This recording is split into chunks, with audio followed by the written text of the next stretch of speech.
నమస్తే. భగవద్గీతలో 17వ అధ్యాయం శ్రద్ధాత్రయ విభాగ యోగంలో 17వ శ్లోకం.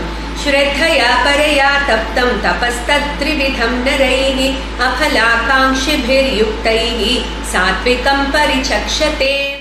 సో భగవానుడు ముందు 3 శ్లోకాలలో మనము శరీరం ద్వారా, మనస్సు ద్వారా, వాక్కు ద్వారా తపస్సులు ఏ విధంగా చేసి మనం ప్యూరిఫై చేసుకోగలుగుతామో చెప్పారు.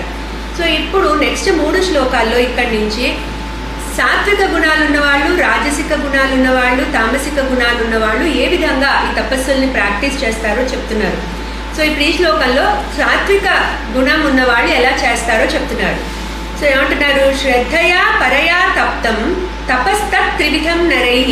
సో ఈ సాత్విక గుణం అధికంగా ఉన్న వ్యక్తి ఏం చేస్తాడు? ఫస్ట్ తపస్తత్ త్రివిధం నరైః అంటే ఆ నరుడు అంటే ఎవరికైతే ఈ సాత్విక గుణం అధికంగా ఉందో అటువంటి వాళ్ళు ఈ మనం 3 శ్లోకాల్లో చెప్పుకున్న తపస్సులు ఫస్ట్ ఆచరిస్తారు. అంటే శరీరం ద్వారా, వాక్కు ద్వారా, మనస్సు ద్వారా వాళ్ళు చేయాల్సిన తపస్సులు చేసి వాళ్ళు ప్యూరిఫై చేసుకుంటారు. పరిచక్షతే అని చెప్పారు చూడండి నెక్స్ట్ లైన్లో. సాత్వికం పరిచక్షతే. సో ఫస్ట్ శరీరము, మనస్సు, వాక్కు ద్వారా చేయవలసిన తపస్సులు అన్నీ చేసి వాళ్ళు ప్యూరిఫై చేసుకున్నాక శ్రద్ధయా పరయా.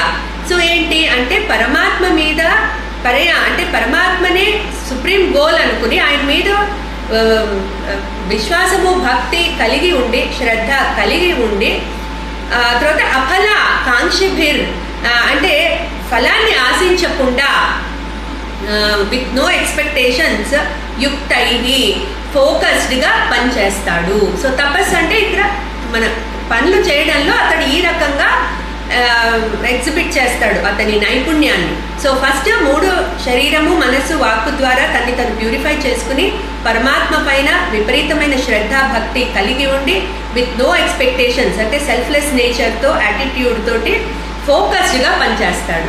సో ఈ రకంగా సాత్విక గుణం ఉన్నవాడు ఉంటాడు అని చెప్తున్నారు భగవానుడు. క్లీన్ కృష్ణాయ నమః.